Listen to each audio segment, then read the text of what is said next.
Hi, I'm speaking with you today from the Allison transmission plant at Indianapolis, Indiana. I came here because this is a place where American workers are doing some big and impressive things. The hybrid technology they manufacture here already powers nearly 4,000 buses all over the world. Buses that have already saved 15 million gallons of fuel. Soon they'll expand this new technology to trucks as well. That means more vehicles using less oil. And that means jobs. More than 200 new workers at this plant alone. That's important because even as the economy is growing after one of the worst recessions in our history, even as we've added more than 2 million new private sector jobs over the past 14 months, I still meet and hear from Americans struggling to get out of their own personal recessions. A lot of folks out there are still looking for work. And many folks who do have jobs are finding that their paychecks aren't keeping up with the rising costs of everything from tuition to groceries to gas prices. In fact, in a lot of places across the country, like here in Indiana, gas has reached an all-time high. So, although our economy hasn't been the focus of the news this week, not a day goes by that I'm not focused on your jobs, your hopes, and your dreams.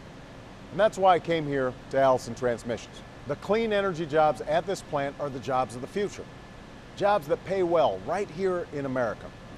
And in the years ahead, it's clean energy companies like this one that will keep our economy growing, create new jobs, and make sure America remains the most prosperous nation in the world. Allison Transmissions is also part of the ultimate solution to high gas prices. We know there are no quick fixes to this problem. In the short term, we're doing everything we can to boost safe and responsible oil production here at home. In fact, last year, American oil production reached its highest level since 2003. But over the long term, the only way we can avoid being held hostage to the ups and downs of oil prices is if we reduce our dependence on oil.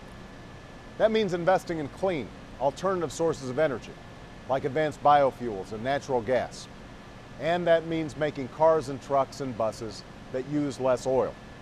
Other countries know this, and they're going all in to invest in clean energy technologies and clean energy jobs.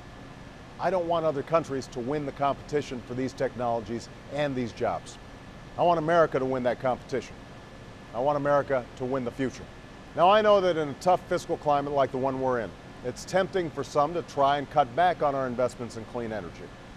And I absolutely agree that the only way we'll be able to afford the things we need is by cutting the things we don't and living within our means.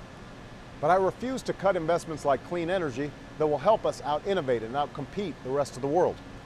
I refuse to cut investments that are making it possible for plants like this one to grow and add jobs across America. We can do this.